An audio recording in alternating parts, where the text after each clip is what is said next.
Hello and welcome to Grouchy Old Geeks. My name's Steve, my co-host is Scott. Hello. This episode we're joined by a very special guest. It's Barry from Geek Syndicate. Hey all, you know when you said special guest, I was kind of about to say, who's that then? I was like, wow, okay, I'm on with some sort of big leaguer, great. No, unfortunately, it's just down to you to pick up the slack. Unfortunately, they cancelled and I was last man standing. Yeah, never mind, eh? So, 2018, we're living in the future. How scary. Yeah, Happy New Year. I'd forgotten this was our first of the year. When you've been doing it as long as we have, it all just kind of merges into one.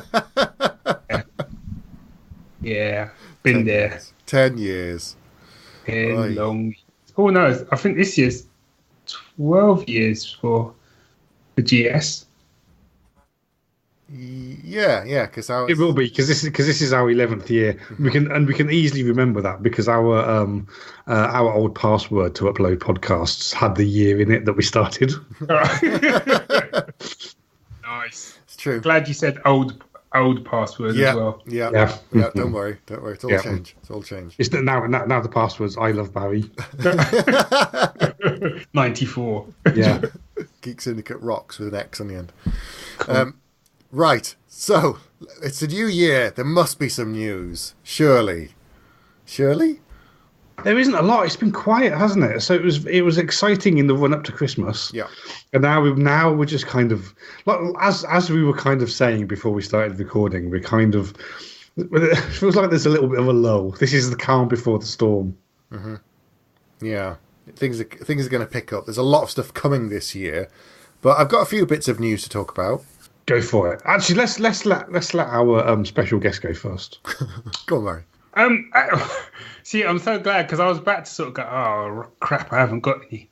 But then there was a piece of news I actually saw today. Now, the news has already kind of been and that bandied about and announced, but I think it's the first time it's actually been properly confirmed, which is the John Wick TV series. Yes, awesome. Yes, that's one of my news items. He's stealing my news as well. Oh god, yeah. That's how I roll. So what we know so far is that the series is going to obviously be set within the John Wick universe. The working title is the Continental, and it will focus on. It's in italics, which means it's important. Focus on the inner workings of the exclusive Continental Hotel, which serves as a refuge for assassins. Mm-hmm. Interestingly, obviously you can write great blurb for anything, and they're saying it's going to be like great shootouts and bloody blah. But what I find quite interesting is the people attached to it in terms of the creative team, which is where I feel a show is going to obviously rise or fall. Yeah. And you've got Chris Collins, who's the writer producer, and he's done Sons of Anarchy, The Wire, and Man in the High Castle. Nice. He's basically attached to write the series, the Serbo showrunner, with obviously people from the John Wick creative team on board, as well as John Wick himself. Keanu Reeves is going to be involved. Just trying to see who else. Is it Chad? I'm trying to think who came up with the whole. Yeah. He's gonna. I think he's directing the premiere episode. The thing that made me really positive about a TV series, because I remember when it was first announced, I was like, that's kind of a little bit nuts, because you kind of want to see. It just seemed like a really crazy idea to me. But the thing that really brought me round was actually the second movie, because the first movie is kind of this. It's the simple revenge plot, and it's done really, really well. And there's lots of interesting things in there. But it's like, really, you're going to hang a TV show off of that? Like, just leave it as standalone. But then what they did in the second one is they created a whole mythology And actually, that it was the fact that they've set it. The first one was very self-contained, and the second one just sets itself into a bigger world. And that was the thing where I thought, actually, there's now that you've kind of established that in sort of the canon, in in the official movie sequel. Yeah. Now it feels like you can do a TV show on it, and I'm actually excited to kind of see that world, because it's sort of. It's a fantasy epic, isn't it? Kind of in modern day with guns as martial artists using guns and that sort of stuff. So, I'm feeling quite positive about it, more than I used to. Mm. There's another bit of news, apart from the fact that we know that Keanu is going to be involved to some degree, so he might appear from time to time, but the show is not focused on him. Apparently, they're having conversations with the big man himself, Ian McShane. Oh, because I was what I'm reading, they're saying it's going to be set in Los Angeles, and that Lance Reddick, who was the concierge, and Ian McShane won't star in the show. But I suppose there's nothing to stop either of them doing a cameo, I guess, like Keanu Reeves.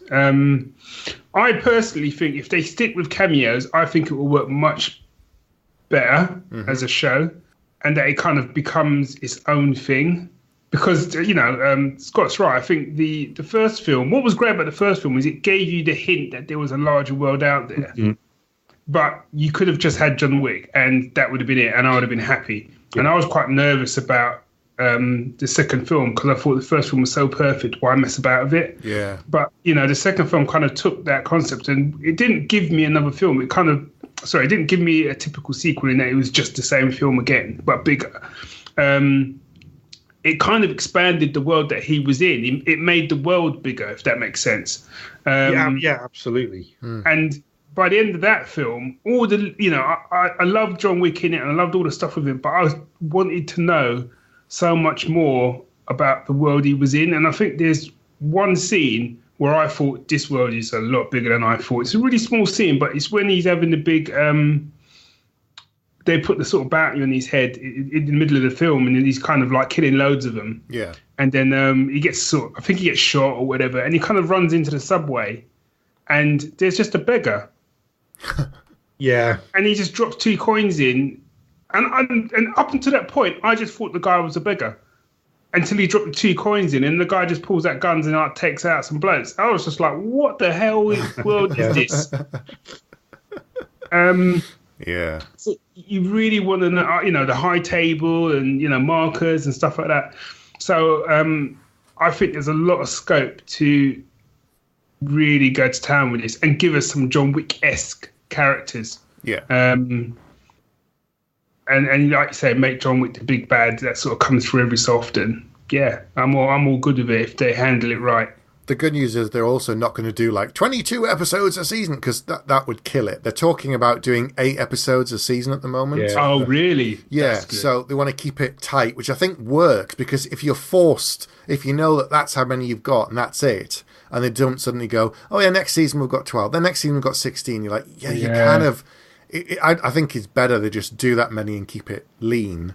So maybe they'll get Ian McShane in for a bit every now and then as Winston. I don't know, but I was going to say about that, actually, if I was the showrunner, what I would do is I would work really, really hard to get Ian McShane in, but I'd make him play Lovejoy. Just perusing the antiques. Yeah, in all of the Continentals. Yeah. Actually, he could be a really sketchy antique dealer. That would actually fit in with the universe. It's true. It's like, oh, that dodgy guy's there with the perm. Oh, what's he want? Yeah. And that's why I would never get to produce a TV show. It's true. This is true. It's true. Any of us. No. Speaking of good TV, recently someone tweeted a picture of himself back on the set in London, and this is Idris Elba is working on a new series of Luther. It's cool. So just like a short picture of him in the suit with the tie and the jacket, getting in a car saying, "It's good to be back at work." And he's there in London. And it's just like, oh, brilliant. Yeah. So that's season 6, I want to say, because I still haven't seen 5. There's 1 to 4 on Netflix in the UK, but they haven't put 5 on there for some reason. Oh, okay. So I'm waiting for that. And then we'll get the new one I don't know, next year maybe. Yeah. Anyway, any more news? I'm going to throw something out there. This isn't really news, but this is kind of a review, and I'm specifically throwing this out there because this isn't the sort of thing that we normally talk about, and it's probably not the sort of thing that our listeners usually watch, which is the fact that so on Rotten Tomatoes, in the history of Rotten Tomatoes, there are 4 movies that have got 100% ratings after more than 100 reviews. And one of those is Paddington 2. And I don't know, have either of you seen it?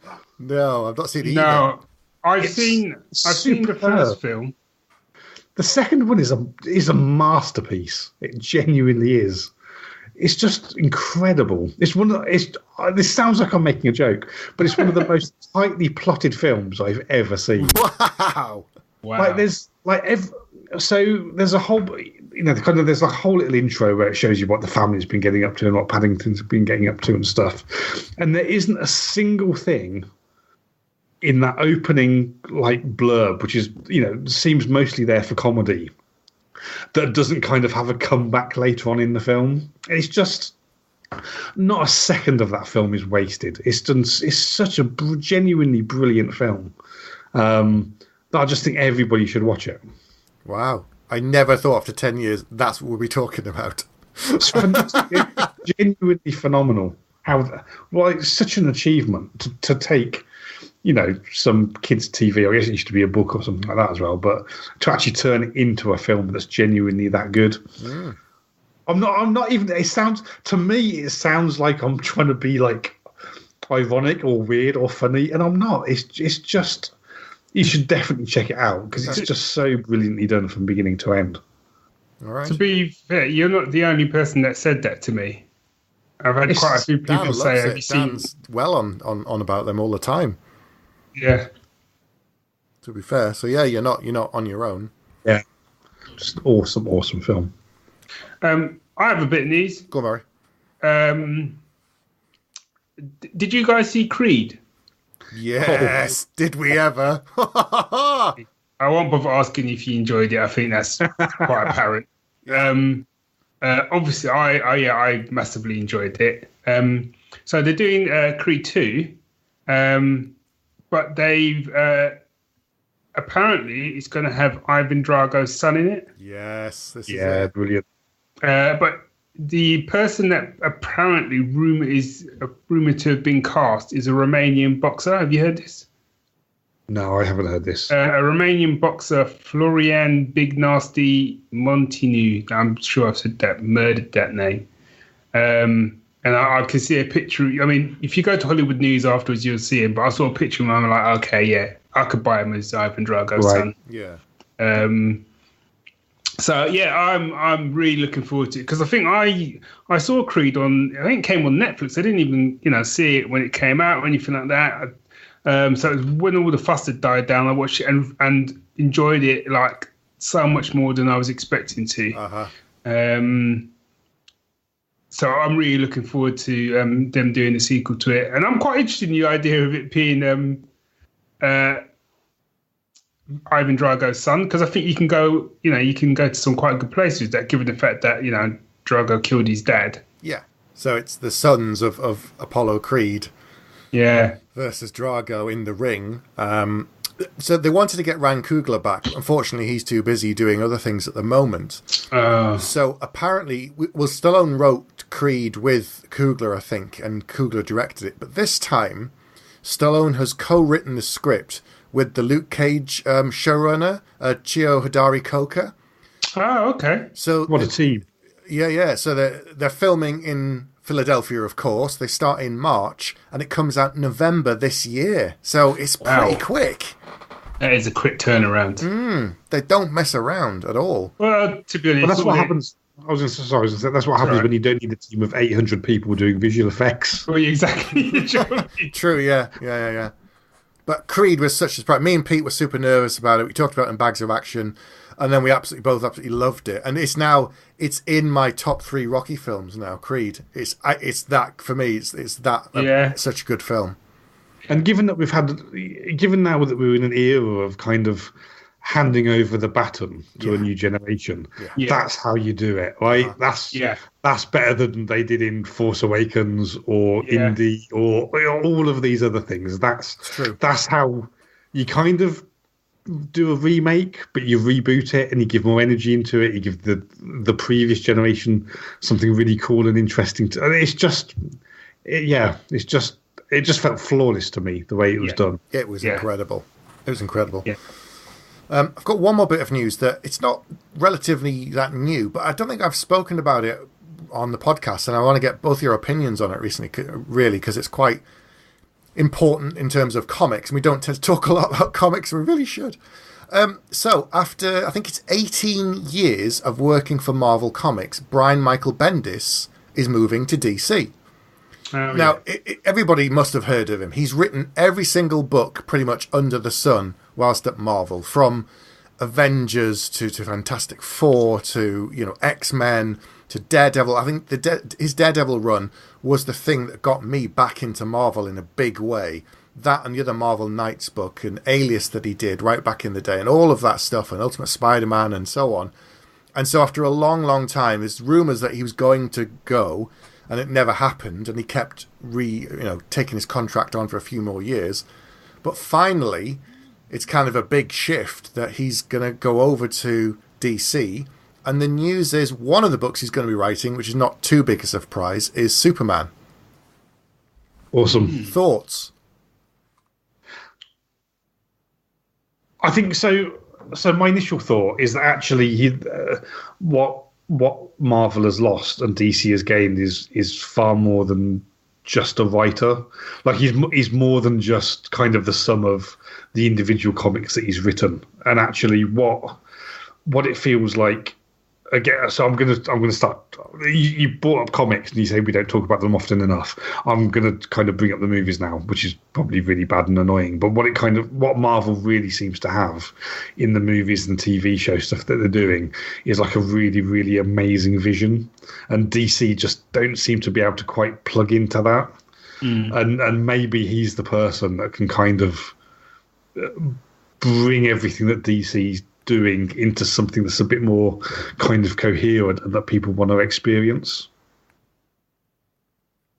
Is that you're saying in terms of the comics? Because he's coming in as what's he actually coming in as? Just a straight up comic writer? Is he? No, he's got other things in there apparently. They sort of say it's a multifaceted arrangement. Okay. So I suspect. So you talked about the film, Scott. It's not annoying because he was one of the original Marvel Brain Trust with about 5 other comic book writers that worked on the early films, polishing the scripts, tightening them, adding jokes. So they did Iron Man, Cap, First Thor, I think up to about 6 movies ago or whatever it was. And then they decided, we don't need them anymore. And they stopped using them. So he's done that. He's worked on animation from 2 versions of animated Ultimate Spider-Man to a bunch of other stuff. So I think him coming into DC, he'll be writing 2 to 3 books a month, but he'll also be helping them, I would think, or offering his opinion on the films and the TV and the animated stuff. I mean, I'll be interested to see. I mean, I've kind of stopped reading DC pretty much now. I still dip in Marvel every so often, but to be honest, where my reading habits lie now in terms of comics tend to be with indie, and sort of like the sort of bigger one, like your Dark Horse and your IDW and your Image. I just I kind of lean much more towards a self-contained story rather than this sort of ongoing, effectively, people don't like it, but I will say effectively comic soap opera. I mean, that's kind of what they are now. But I'm not saying that's a bad thing. I'm just saying that's what they are. But what I'm interested to see is, like you say, what kind of vision he brings to the table in terms of bringing it all together. I think that's a really interesting idea because it is something that DC just can't. Bless them. They keep trying, but they just can't seem to hit it. And it always seems to be like, 1 step forward, 2 steps back. Because you get Wonder Woman, which was brilliant. And then you get Justice League, which I watched recently, which was not brilliant. That's all I can say. It was all right. Do you know what I mean? But it just didn't continue. The thing with the Marvel films is, up until the first Avengers film, I mean, I would argue that, Marvel films have started to become a little bit samey to me. But up until the first Avengers films, there was a steady progress in terms of quality and story, structure, character. They started to they got into a groove. Do you know what I mean? They knew what they were doing. Yeah.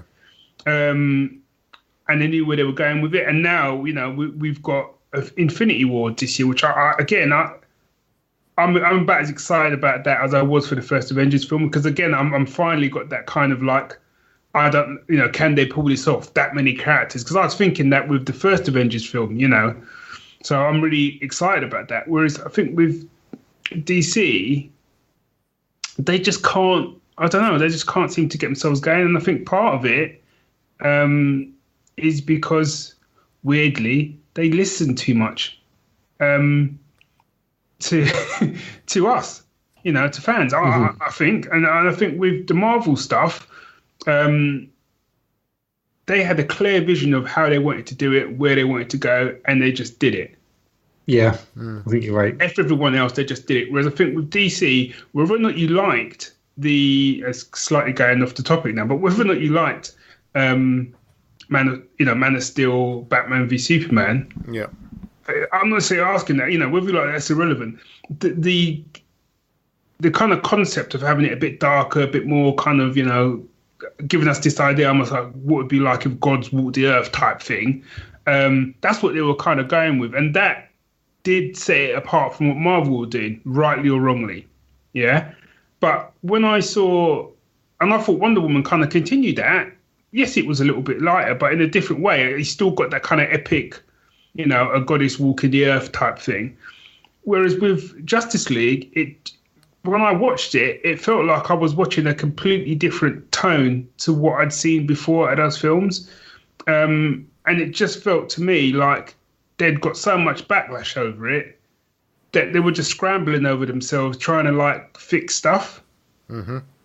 And we're all creative people and whatever, and we all know what it's like to get criticism back. And sometimes there's a that little voice in your head that says, "Well, I'll just make this little change because that person said that." Oh, she said this, or I'll make that little change. And then all of a sudden, you just get this sort of mismatch of a story. And I think that's what we got with Justice League. And I think they need to just get a clear vision with what they want to do and stick to it. Or, failing that, just watch their bloody animated series, because their animated stuff is fantastic. I can't believe how they can go from that to what we get film-wise. I think you really hit the nail on the head, Barry, when you said that they did this and they sort of differentiated themselves from Marvel by doing this, because it feels like what DC are doing.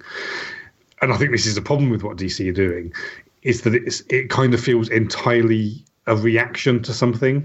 Yeah. Like Marvel went out and did their own thing, and now it kind of feels really derivative.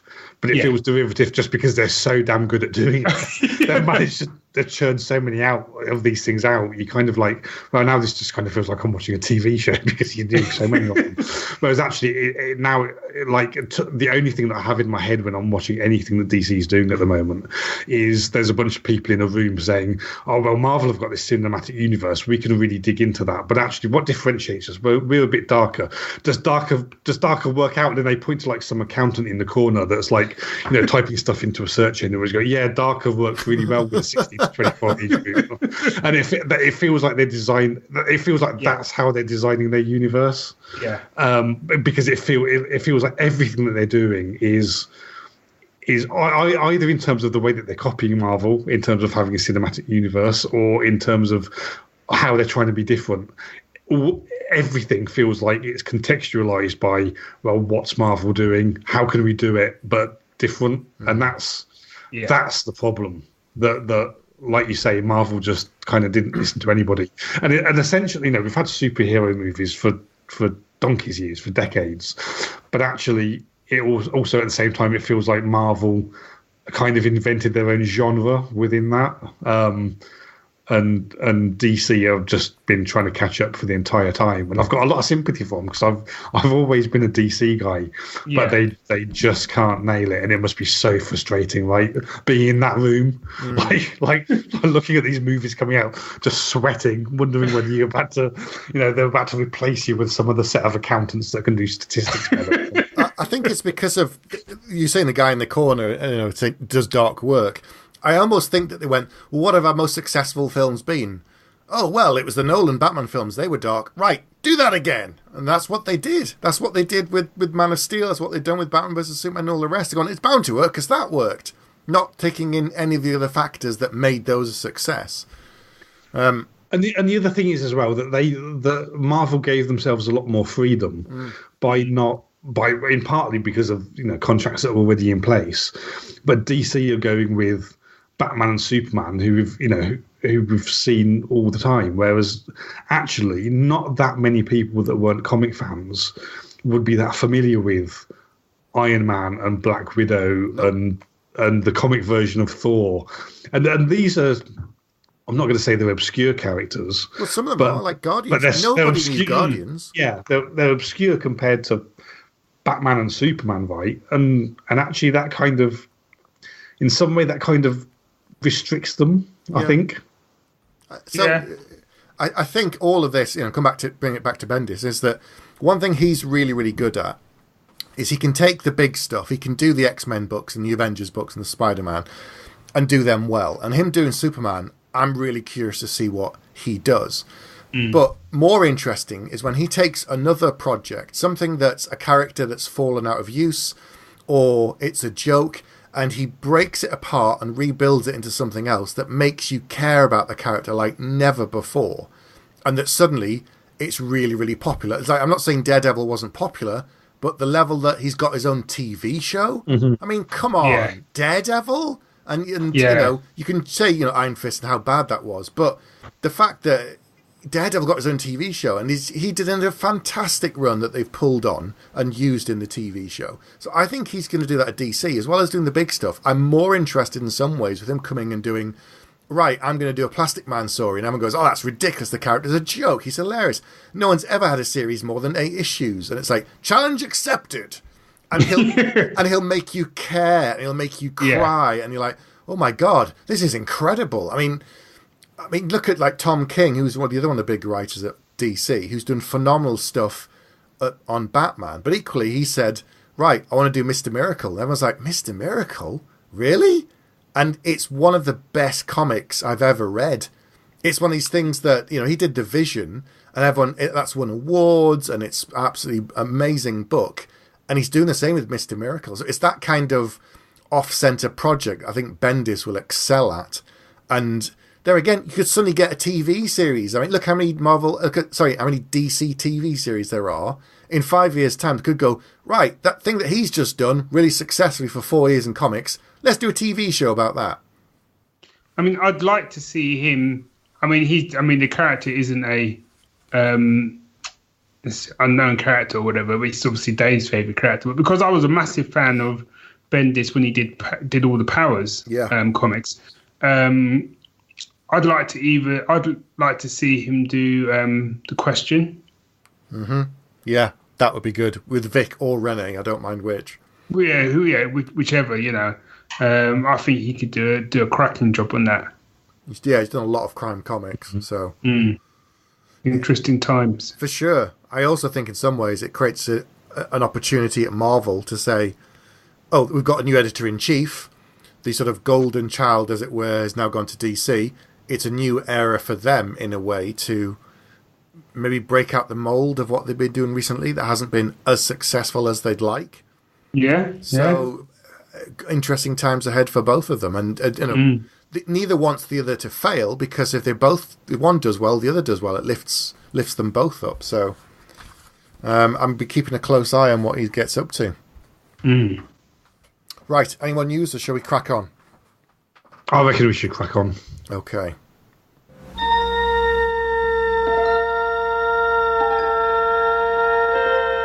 Space, the final frontier.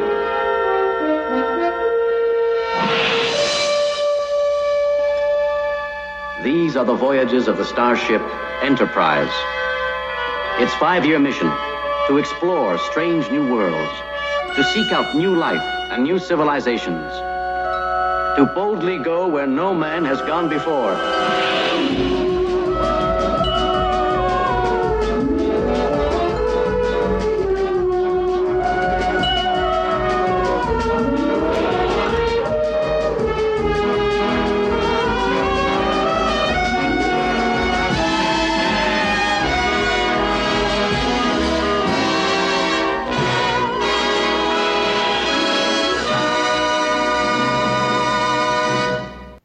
Welcome back. So we're going to talk about something that we haven't really had an opportunity to talk about all that much, which is computer games.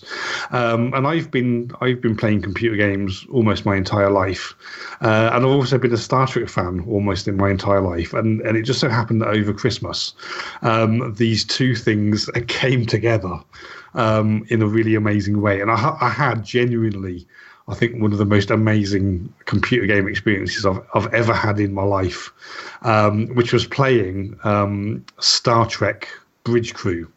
So just to get us started, maybe Steve, you could just kind of set the scene and just give us a quick overview of what Star Trek Bridge Crew is. Yes, so this game came out last year, I believe. And it was, the promotion around it was done at the E3 conference, sort of convention, with some of the actors from the TV shows. They had Carl Urban, they had LeVar Burton and Jerry Ryan playing this game together. And it's a co-op game that you play with VR headsets, where 4 people play different roles on a bridge of a starship, and they work together to complete missions. And the idea is that you all work together to do well, but you have to have people communicating and talking to each other and doing their different roles well. Otherwise, the mission and the ship will fail and crash. So seeing the three actors playing these roles was incredible, and watching the video, and I thought, oh, that's amazing. But of course, it was only with a VR headset, which I don't have, and it was on PC and PS4, I believe. That's right, and the big advantage is that you can play cross-platform. So regardless of whatever platform you're on, you can all play together.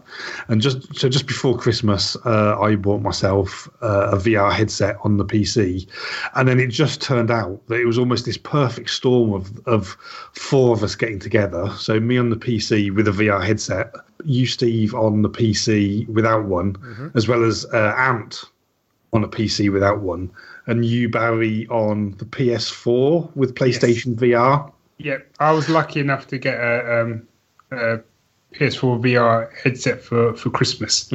So yeah. So that was the 4 of us coming together, and the game. We'll talk in a little bit more detail about the game, but really, even though it's a computer game, and even though the graphics and the VR experience is incredible, actually, it's all about communication. And that's both its biggest triumph, and in some ways its greatest failure. And I think I'll maybe get onto that towards the end. But just, Barry, maybe you can tell us, as both as people who's kind of relatively new to owning VR stuff, tell me a little bit about how you found the VR experience. Well, as I said, that was probably my first proper go with VR. I had I think is it called a Samsung Gear? Yeah, that's like where you stick your mobile phone into a... Yeah. I had one of those for a little while, which was, it was pretty good fun. That was quite amazing in itself, to be honest. But this was like my first sort of proper full-on. And I think I got Star Trek Bridge Crew and I got Batman. And Bridge Crew was the first one I sort of plugged into. And I think we talked about this on a day, Scott, but I just couldn't. And even when I sort of think about it now, I still couldn't get my head around it. Because, so just to sort of talk you through it, in my house now, we've basically done up the front bedroom. So it's kind of like a spare room, but it's also got we've got a big screen TV on there, which we had downstairs. So that's kind of, and I've moved the PS4 into that room. It's kind of and it's quite a spacious room. So in many ways, it's perfect for VR. So it almost feels. I mean, obviously Sue doesn't know that I'm calling it this, but I kind of call it my holodeck. Because no one else uses it. I literally only really go in there to put the VR headset on. And the only way I can describe it, if you've never tried, well, certainly the PS4 headset. I don't know what yours was like, Scott, but it's about as close to being on a holodeck, and saying, I quite fancy playing. I quite fancy being on the bridge of a starship. Okay. It was absolutely amazing, and I've got the so on the PS4 you can get what they call the Move controllers. Yeah. So these are like funny little controllers that look like they have tennis balls stuck on the end of them, which look a bit naff, to be honest. And when I got them, I thought this is a bit naff. But the minute I put the headset on and put the game on, and then I sort of design my character and whatever, and then I'm sort of sitting in the shuttle, kind of heading to Starship, and I could see my hands, and it sounds a really noddy thing to say, I could see my hands, but it was like I was holding the controllers, but they were my hands, and however I moved the controller, my hand responded. Mm-hmm. And it just blows my mind. But nothing prepared me to when we all got together for the first time, and we were all just, it's almost like a bit of a ready room, isn't it? Where you sort of sitting around the sort of console. And I remember I remember the main thing that I saw was Steve with a beard. I'm like, shit, not only am I in a game, I'm in the mirror universe. It's a really, so the thing, if you've never used VR, it's, so one of the things that I think might cause VR to fail is that you can't convey the experience on like a normal screen until you've actually used it, because there's something about it that at a very deep level back in your brain makes, at least for me, absolutely convinced that I'm in there. It feels completely real to me, even if the graphics aren't photorealistic, but just because it's tracking where you're looking and the sense of scale that you get from it, it absolutely 100% feels like I'm in there. And so then we managed to get 4 of us together to play this game, which is difficult in and of itself, right? To get 4 people together to play a game, and we're sitting in there, and I absolutely 100% feel like I'm in this room, and there's 3 people, and I recognise the voices that's coming out of these 3 heads, but you all look completely different. Yeah, and it's the most bizarre but exciting experience, and it's so hard to get that feeling over. Yeah, especially in VR, because it's so convincing that you're there. And then you hear, like you say, Steve's speaking, but he looks completely different, and he's got this goatee beard, and it's the disconnect is it's just fascinating. So, and this is we're not even talking about the game at the moment. This is like the opening menu before we start the game. yeah. It's so me and Ant, of course, are playing without the VR headset, because when Scott was talking about it, I thought, I'd like to play it, but I haven't got a VR headset. But then they announced a patch about a month before that basically said you can now play it without the VR headset. At that point, I was like, that's it, I'm in. So I was able to download the game off Steam and log in. And once we got everybody in, it was incredible. So playing it without VR is still really, really good, because I can look to the left and there's Barry on comms, and I can look to the right and there's Ant, and behind me I can't see him because I can't turn around all the way. I can hear Scott in the captain's chair, and I'm looking out at the view screen, and it's just incredible. Maybe we should talk a bit about the language, but when you talk about the communication side, is that it's the 4 of us, and yes, we're all, we're not pretending to be other characters, we're pretending to be ourselves, whilst in the game. But after a while, because of the things that you're required to do as part of your role, you start talking in a way that makes sense, and you start using the appropriate language, probably with a bit more swearing thrown in. Not after a while, Steve. I was using language from the. In fact, I believe when we started the game, when I clicked start, I said, "Gentlemen, let's see what's out there." Yeah. Well, before even that, the thing I wanted to say is I remember when I came in and you guys already played a little bit. Yeah. Before I think we'd done 2 levels. Yeah, I think before you came in. And I came in, and I remember we were sitting in the sort of, we'll call it the ready room, and I remember Scott saying, just so you know, bro, when we play this, we play like, we play full on. We play full on Star Trek. Are you okay with that? I'm like, yeah, that's all good. It was like, here's the ground rules. If you're not going to do that, you know where the door is. That's it. You're out. And it worked. And I think because of this is why I love co-op gaming, but I don't like blind co-op gaming. I don't like just going online and playing around. That's just not me. And the reason it works so well, and I had such an amazing experience, was because I was playing it with not only friends but fellow geeks and Star Trek fans. So we were able to slip into the language, and it never really felt false. Does that make sense? Yeah. So when you were saying things like, take us out, it just made perfect. You would say that. Yeah. And one of the things. So I love co-op gaming. I love co-op gaming as well. But one of the things that actually makes this really special is that most co-op games, you're identical to the person that you're playing with, in the sense that there's just kind of 2 of you within the game, but the 2 avatars that you are the same, and you have the same abilities and skills.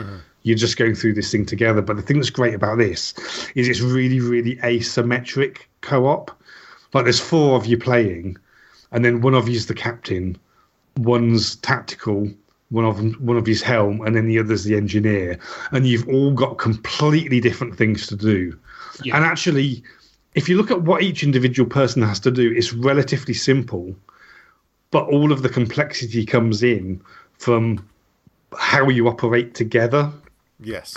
And that was the really fascinating thing, that they've managed to make a computer game where the emphasis is on actually communication and talking and relating to the other people. And I think how they've done that is really, really clever. And also as well, everything is fine when you're sort of cruising or you're scanning stuff, And I remember, because I was helm and I sort of just got the basics of it and stuff.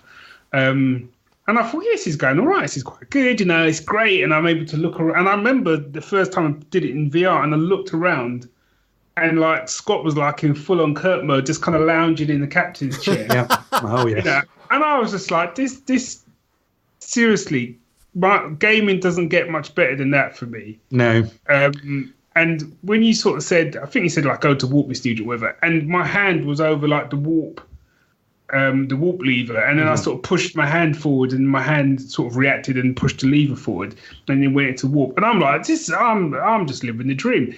And it was all great. And then the first time shit kicked off, suddenly like people were throwing like orders at each other and whatever. And I was suddenly like, what was really easy before, and I know how to control ships, I've played many games before, suddenly was like crap,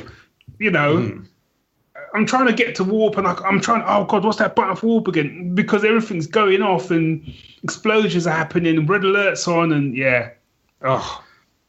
And there's all this tension that comes in from, the captain can't do anything. The captain can look at what the objectives are, which nobody else can do, and kind of look at sort of like, the local map of what's going on. But none of the other people can kind of see. It's the captain that has the big picture of everything. And then it's the other people that kind of just need to focus on their jobs. So you get into these situations where, there's Klingon vessels, and it's like, okay, helm, I need you to, set a course for this, but try to avoid these Klingon ships as long as you can. And then tactical, I need you to scan it. And actually, when it all starts to kick off, even though, like I was saying, each individual thing that each person has to do is relatively simple. It's the kind of the energy in the interchange. It gets really stressful, right?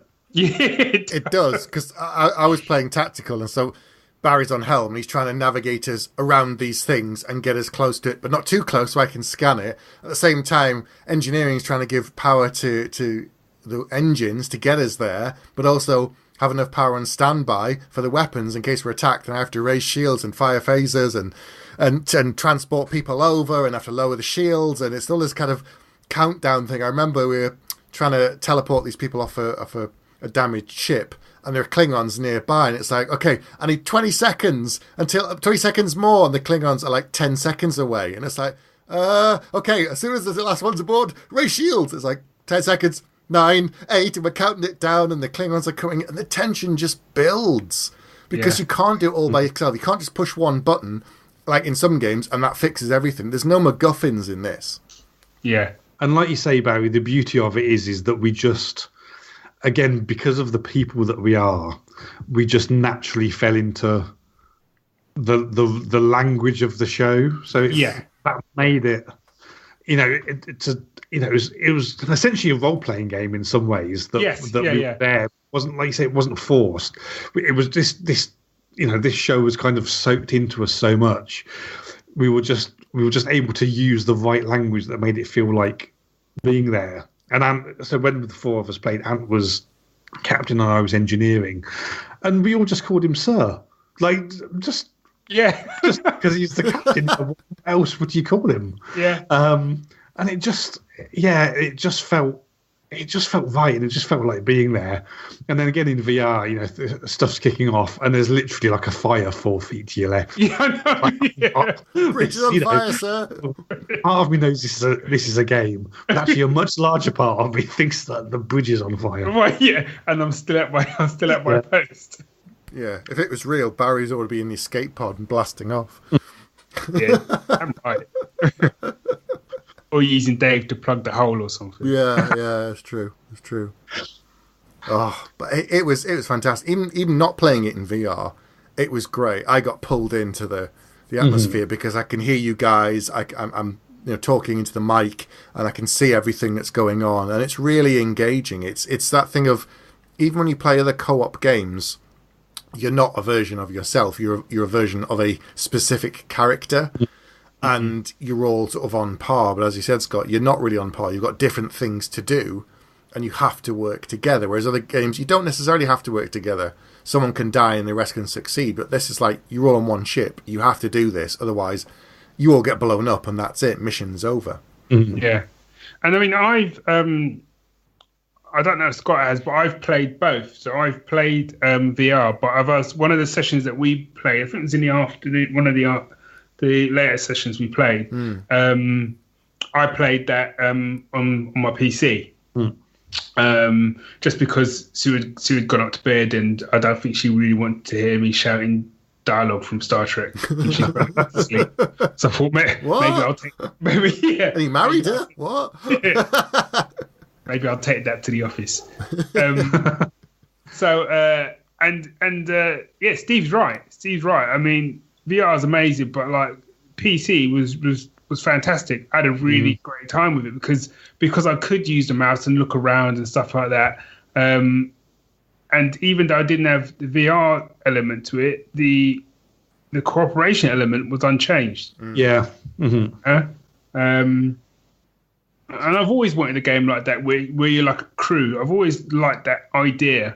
Rather than, that's why, even though I like games like Elite and stuff, there's always that kind of like, well, it's just me out in space. I'd rather have like a crew. Yeah, and I think there's something. I recall I very specifically recall a moment when I was like, and it was just in the middle of something. Like, we weren't like, it wasn't a pause. Like, stuff was going on, and I was playing this game like in VR, looking around, and I was like, I'm on the bridge of a starship with 3 of my closest friends flying it, and it's like, this is all of my childhood dreams come true. Yeah, and it was strangely emotional to me. Not just because it's a fun game, but it was like it really felt to me like it was more than that. It was like, this is kind of fulfillment of something. And I don't want to kind of sound like overly sentimental or silly about it, but it was genuinely something that felt special to me.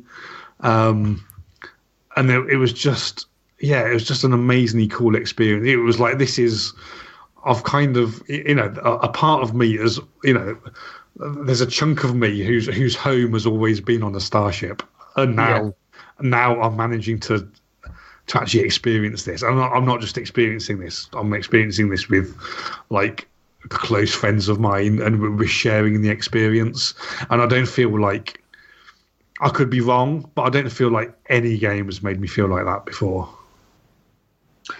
No, you see, I agree, because it's kind of like I've grown up with Star Trek, as from a young age, watching the original series and stuff. And one of the things I did afterwards, because I haven't actually played it much since, we've got to get another session together, really. Yeah. But I went on. You can go on the bridge of the original Enterprise. Yeah, I've done that. I did it just to like look around. Yeah, I did exactly the same. I went on it and I was like, this is what? Yeah. I was flipping buttons and stuff, but there was a part of me that almost felt like I shouldn't. Like, I was in the captain's chair, and I was kind of thinking like, I shouldn't really be sitting here. It's not my chair. Captain Kirk is going to come in at any moment and ask you what the hell you're doing in his chair. I tell you what, if they'd done that, I would have probably lost my shit. But you're right. It was just that first game we played, and I was on the bridge, and to give people the kind of an idea of what it looks like, it's more like the bridge from the Star Trek reboot. Would you say that is? Yeah. But the first time I sat and I was at helm, and knowing TV shows and whatever, I'm like, this is where helm would sit. Mm-hmm. From years of watching, these shows. And I'm like, shit, I am actually in helm. And, looking to like my right, and I think it was, because you were tactical, weren't you? Yeah. Steve was, and I think with the VR headset you can see everything. So it's kind of like, so I saw Steve and I looked a bit further back, and then there was Ant, kind of like at E Station doing engineering, and then I looked further, and then there was Scott, like in the captain's chair, and everyone was talking, and people's mouths were moving as well, which is the other thing. It was just those little things. It wasn't just it wasn't just static for me. It was, there was like lip syncing and whatever, and it was just amazing. And like you said, the graphics are still great. On the PS4, they're still great, but obviously they're not photorealistic. But in some ways, that's better. Yeah, I can't really explain, but in some ways that worked better for me. But just being able to use the controls, and it was my hands and whatever, and hearing everyone talking, and everyone was proper in sync with the Star Trek stuff. You couldn't come out of it.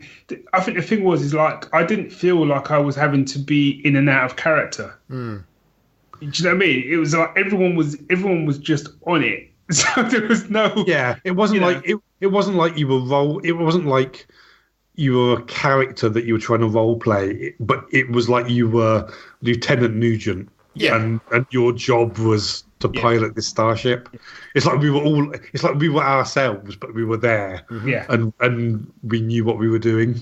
And you could tell when things were really kicking off to see how serious everyone took their jobs, because they knew because there were moments like I'm trying to like navigate through, and I'm like thinking, shit, I can't fuck this up. For just one little bit, everyone's relying on me. Or when Steve's kind of like beaming people over, that one little bit, and he's kind of like, I need more time. I've only got another 10 seconds right. Everyone was kind of on their A game. And what I found was when we went on to play like another game and stuff like that, and I think it was you, Scott, you sort of said, do you want to switch roles? I was kind of like, well, why would I switch roles? This is my job. Yeah. That's the job I know. I'm helm. That's it. When we play again, I'm helm. That's it. That's my job. Yeah. Unless I get promoted, that's my job. And I was fine with that. It was just that. So I was so for most of the games I was in the captain's chair, and I'm going to have to be honest. I found that chair very comfortable. But I was just kind of. I also at the same time. So there was the captain version of me, which was perfectly happy ordering all year round and like being called sir and stuff like that. I had no problems with that at all. But there was also like the normal version of me, which was thinking, maybe I'm just pushing this a little bit too far, which is why I was kind of like offering everybody to sit, seeing if people wanted to switch around. But like I say, I was that center seat was mine as far as I was concerned. I've played a lot of computer games over the years and a lot of different Star Trek games. And there was one only a couple of years ago that I started playing. And, the graphics were quite good and you could get your own ship and all that kind of stuff and upgrade the weapons and stuff. But it didn't have that really authentic feel. And I don't really know what it was. I just didn't engage with it. And the graphics on the PC are quite good, but they're not photorealistic, as you say. But I engaged with this more because I was forced to use the appropriate language. I was in a very specific role. I was playing with people that I knew, even though we were still ourselves. And it all just came together really well. I just can't kind of... all these things contributed to make it a unique experience that I've not had playing other co-op games before. I mean, I played in guilds and things before, and you do stuff like Warcraft and things, but there you're playing, you're the tank, you're the archer, you're this, you're that, and it's not the same because you're not a specific individual. You're just an avatar. Whereas this, I was playing myself, as it were. Yes, and I think that's the thing. Is kind of like that's what I felt like. I didn't feel like I was playing. Lieutenant Johnson or whatever on a starship, whatever. Yeah. I felt like I was playing Lieutenant Nugent. I was playing myself, who works on a star. His job is I work on a starship, and I think where other Star Trek games haven't really done it for me is because all they've kind of been is I've just controlled the ship, the whole ship, and I can fire lasers, and I'm like, that's great, but that's not for me. The whole reason why I kind of love the Star Trek series wasn't just the ship and the cool, the special effects and stuff. It was the crew. It was the way the crew worked and the way they kind of had to work together to like solve whatever the problem of the week was. That's what I liked about it. Yeah, you've nailed it. It's the thing about Star Trek is it's an ensemble show, right? And this is an ensemble game. Yeah. And that's kind of, I'm not going to dwell on the negatives, but in terms of actually giving a full review, I think that's its greatest strength and its greatest weakness, in the sense that it's like it was hard work, right, to get four of us together at the same time. Yeah. Even over Christmas when we were off, and when we did it and we were all there, it was the most amazing experience. As somebody who, at a later date, thought spontaneously, I just fancy playing a bit of the Star Trek Bridge Crew game. I'll just go in with a random group. Oh my God. It's if you're in there with four friends, it's the most amazing experience. If you're in there with a bunch of strangers you don't know what they're doing and you've got no particular reason to get on well with, it's just an absolute, we've all played multiplayer games, right? We all know what it's like. But because this game is about communication and cooperation, that is just put under a magnifying glass.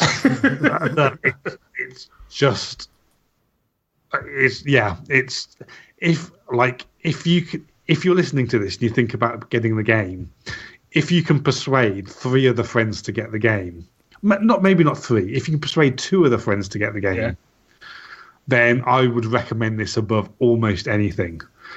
If you're just in a position where I'm going to buy the game for myself and find a bunch of randoms to play it with, I cannot recommend it under those circumstances. Because it lives and dies on you talking to other people. Wow, and as we know, they weren't particularly bad, but it just was a very different experience, let me put it that way. Right. Okay. As you would expect. Well, I'm not telling you anything that's a surprise, am I? No, not really. It's like, but it's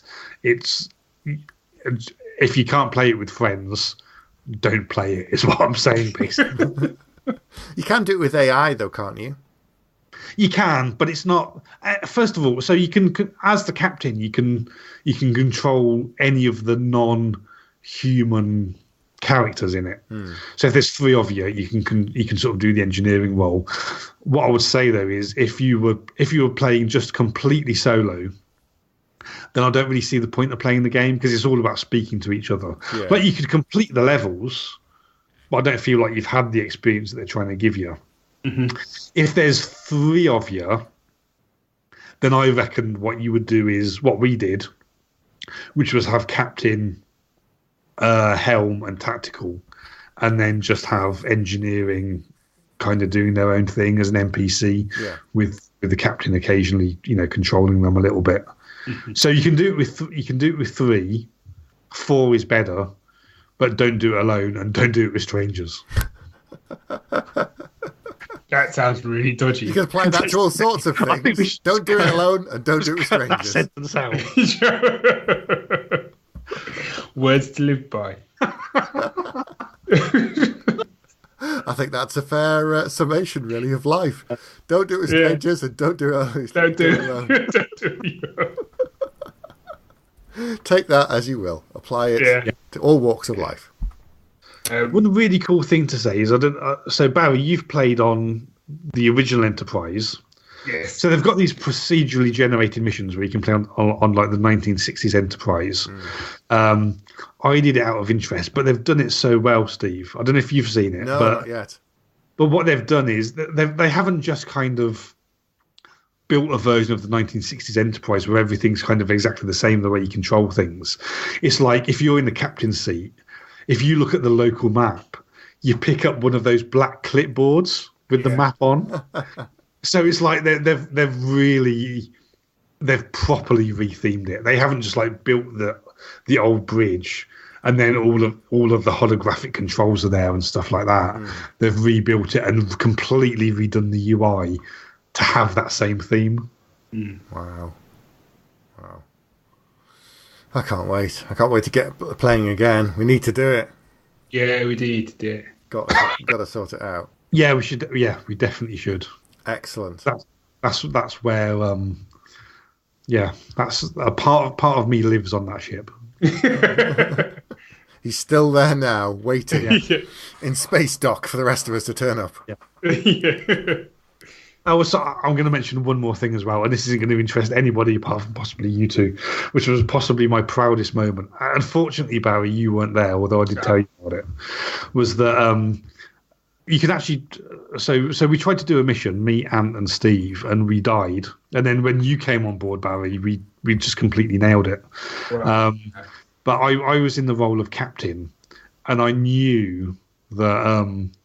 I knew that we were going to bite it. Like the shields, we were damaged. The shields were down. Yeah, our hull was damaged beyond belief. The Klingons were coming in. We were about to be destroyed at any moment. And I was monitoring the shields, and I was doing this for several minutes, knowing that we were going to die. So I was monitoring the shields, monitoring the hull as it was going down and down and down. And I was so proud of myself because I timed it perfectly. Because I knew that we were about to blow up, and I managed to say, "Gentlemen, it's been an honor." And then it blew up. And I was like, oh, yeah, that's how I'd like to go down.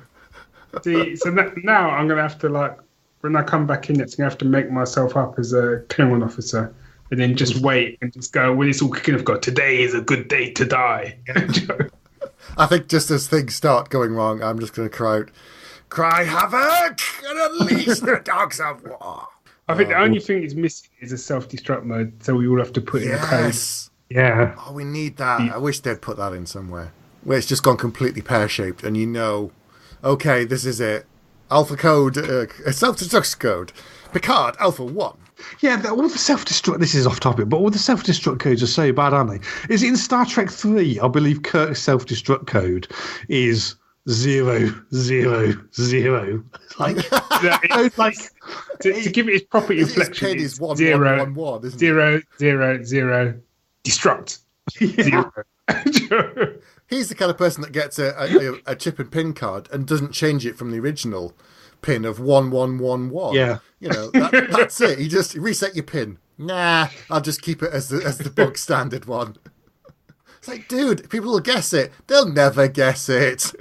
It's still. I know it's completely off topic, but it's still one of my favourite scenes. Probably in all the Star Trek films when they have to put the codes in. Only because when Kirk says he's first, he does the code first or whatever. It's the look on Scotty's face, like, what the fuck? It's just like... Oh man, so good. Yeah, we'll have to arrange another session soon then. Yeah, definitely. Excellent. Right then, I guess that's it for this episode. So, get in touch with us. Have you played the game? What do you think of it? Do you have a VR headset on the PC or on the PS4? And are there any good games on either that you could recommend that maybe we could try again in co-ops if they do it for non-VR as well? So let us know. We're talking a bit more games this year, it seems to be. There's a couple of the games we might discuss in a couple of months' time. So come on to the Facebook group. You can email us grouchogeeks@gmail.com, and you can support this show and all of the other shows on the Geek Syndicate network by going to patreon.com/Geek Syndicate. Barry, thanks for coming on. Thanks for talking about Star Trek. Thanks for having me on. I hope my promotion is going to be in the post. Oh, yes. Could take a while. Okay. But don't hold your breath. Don't hold your breath. Gosh, Geordie LaForge all over again, isn't it? I spent a long time in that red shirt before they Do you know finally what I mean? gave him chief engineer. It's tough. It's tough. Anyway. Right. In the meantime, it's good night from me. And it's good night from me. And it's bye-bye from me. Good night.